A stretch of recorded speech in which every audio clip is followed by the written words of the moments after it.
G'day YouTube, welcome to my channel. Last week I began uploading a series of videos showcasing some basic usage of the gr-gsm software suite for Linux by demonstrating its scanning and live monitoring features. In part 3 of my GSM decoding instructional series, I'll be showing how it is possible to capture GSM data downlinked from a base transceiver station or cell tower and record it to a file for storage on your PC using the gr-gsm capture utility.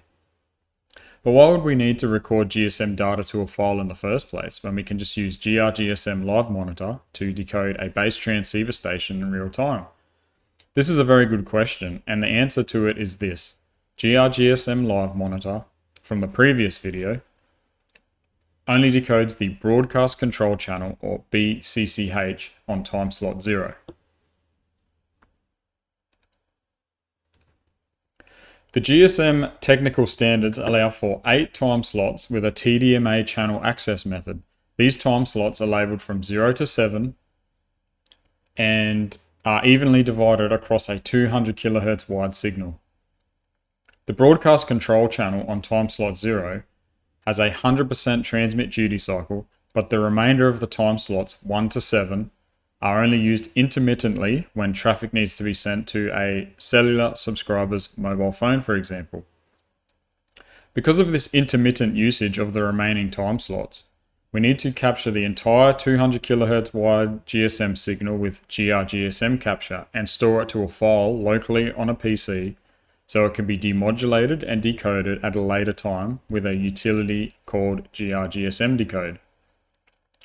If there are any advanced software-defined radio users watching this video, please don't configure any decimation or bandwidth filters for 200 kHz, as some oversampling is required. We aren't going to need any additional hardware or software for this tutorial.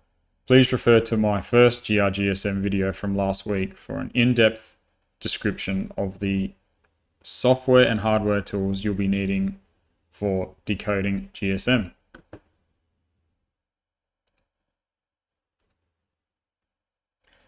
Before we get started on the practical segment of this tutorial, I will just set the scene hardware and software wise now. I have my laptop plugged in to AC power and turned on, obviously. I have Linux running on bare metal booted from a USB thumb drive. I have my software defined radio plugged into USB and an antenna is attached to the RF port. I think it's noteworthy to mention that it is not recommended to use a virtual machine for gr-gsm. Running Linux natively on your PC is always superior to running it on a virtualization host when dealing with software-defined radio. Please ignore the Blade RF sitting here on the bench. As you've heard me state in the past, Australia turned off all its public GSM networks during our 2G sunset that started in 2016. With the final network being switched off in 2018. I think we still have GSM railway in some places, but not where I live here in Australia. So the Blade RF is simulating a non-hopping GSM base transceiver station on a frequency of 1805.2 MHz. If you haven't done so already, we need to open up a terminal window, and the easiest way to get started with gr-gsm capture is to enter the following command.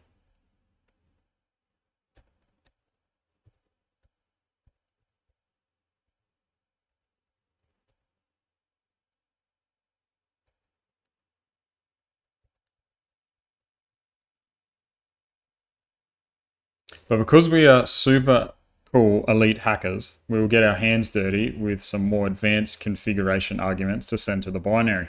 We can send it the H argument to list to show all the available configuration options. Hit enter on that. So now we will configure some more advanced options. So I'll just write out the command. If I could type correctly.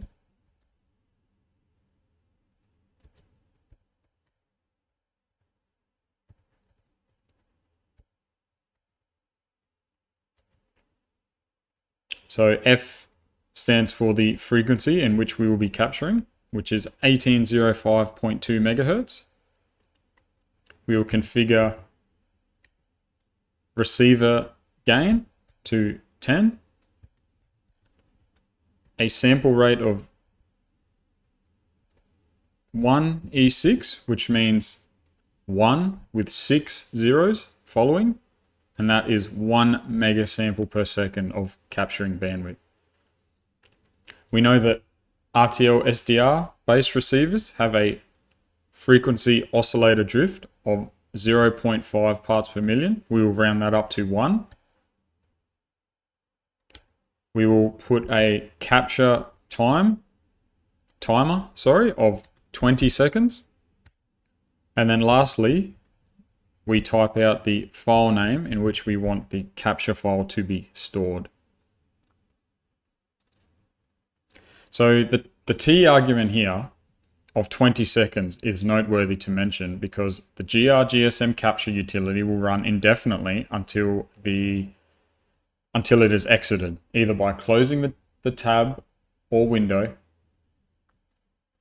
or sending it the Control-C quit keyboard shortcut. Even at only 1 megasamples per second of capture bandwidth, the outputted capture file can be hundreds of megabytes and even nudge into the gigabyte range if left unattended.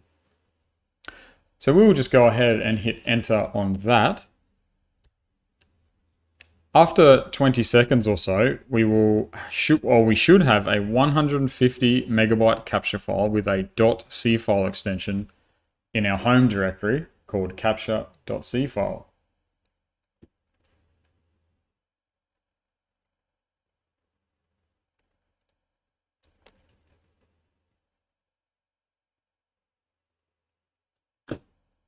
And there we have it. That is our 20-second capture file. We'll just open up the properties on that. 152.6 megabytes. So what exactly can we do with this GSM capture file? Stay tuned for part 4 of my GSM decoding video series, where I'll be demonstrating the usage of gr-gsm decode and its role in decoding cfile capture files made with gr-gsm capture. So thanks very much for watching. Bye.